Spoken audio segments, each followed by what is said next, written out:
I want to bring in Robin Dumas, who was also an eyewitness, lives in the neighborhood.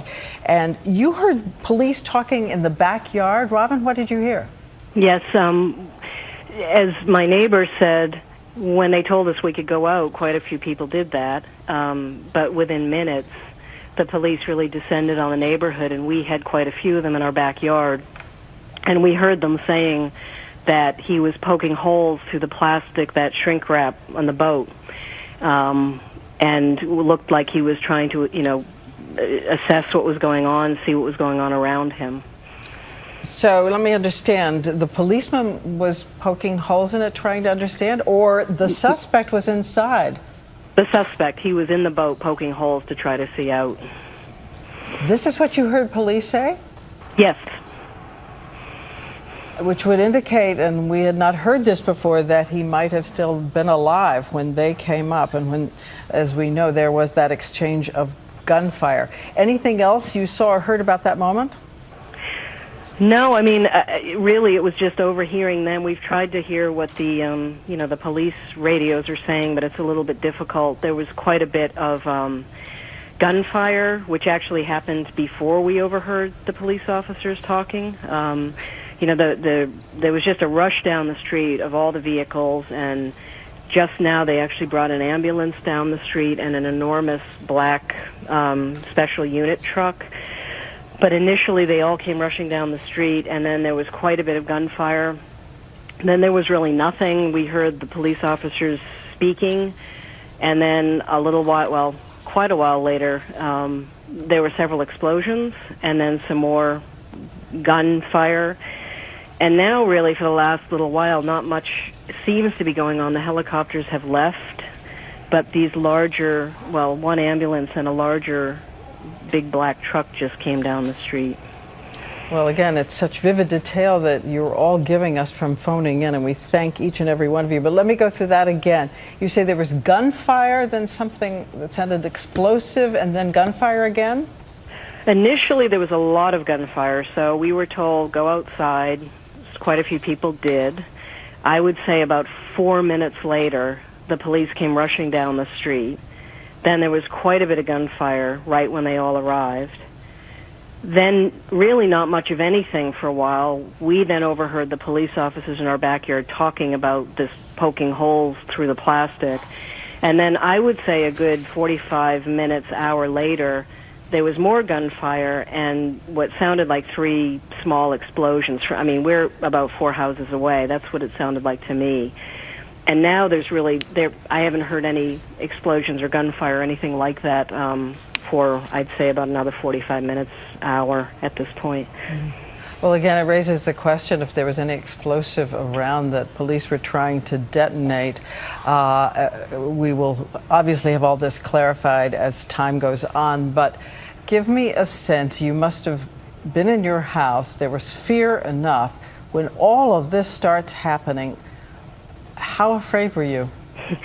It actually started last night at about 1:45 a.m. There were helicopters. It's a very quiet neighborhood, and the helicopters came over, and I thought, okay, fine, there's a helicopter, but it was obviously something much more than that. When I went to the window, I could see officers moving through the neighborhood with flashlights. And it was very, very unnerving, and I really didn't fall asleep after that. We've all actually been up since that time. And over the course of the day today, it kind of waned. I mean, there were times when it felt more stressful and other times when people seemed to back off a bit. This has heightened the stress, and, but it's kind of just a wearing, stressful experience. The neighborhood has a lot of barns, old outbuildings, garages, sheds, and such, and I have to admit, even when I heard the police saying, they felt confident they'd done a thorough search, I had questions because I know just the nature of the neighborhood and all these outbuildings, and wondered really if they had managed to go into all the nooks and crannies. I think there will be a lot of people asking questions just like that tomorrow, and one of those indelible details of about the humanity involved in what has been happening. As you say, the neighbors had just brought home a 4-day-old infant? Yeah. Yes, my next-door neighbors have a newborn. He came home on, I've kind of lost track of time. It was either Wednesday or Thursday, so he's just new to the world. And so, you know, I have no doubt. We've been texting back and forth. I haven't heard from them for the last few hours, but, you know, I'm just imagining it's a pretty stressful situation to have a baby and have all of this going on, you know, just outside. And have you heard about the Hannaberries? Any thoughts about them tonight?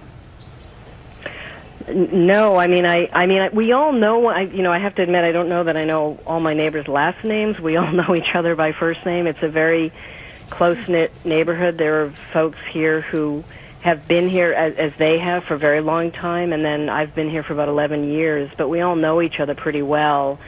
And Dave? We can't go. Dave was his first name. Yeah, yeah. So I know the family, and I know, I mean, my 14-year-old said, oh, my gosh, you know, it's that boat. And, you know, and I had even said earlier today, not about that boat, but we live right near the Charles River, and there is a yacht club that has all the boats shrink-wrapped. And I said, thinking aloud this morning, I said, you know, I wonder if they've gone through all of those boats, because there are, you know, 50 or 60 of them, and if I was running away, I'd think to go in that direction and hide in one of those shrink-wrap boats. So it's kind of, you know, interesting that that's where he was, not at the yacht club, but just down the street.